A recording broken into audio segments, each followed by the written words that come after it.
The idea here is that this is the laundry area.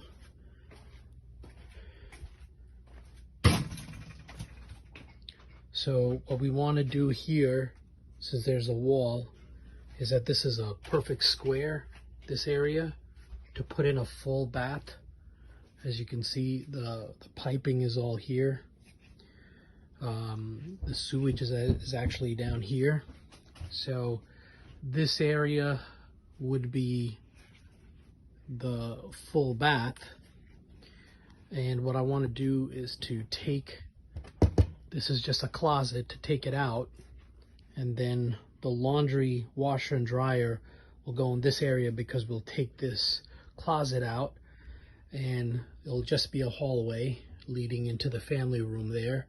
So this hallway, everything here is just sheetrock, and I want to basically sheetrock this area. This should be sheetrock with the door here to lead downstairs.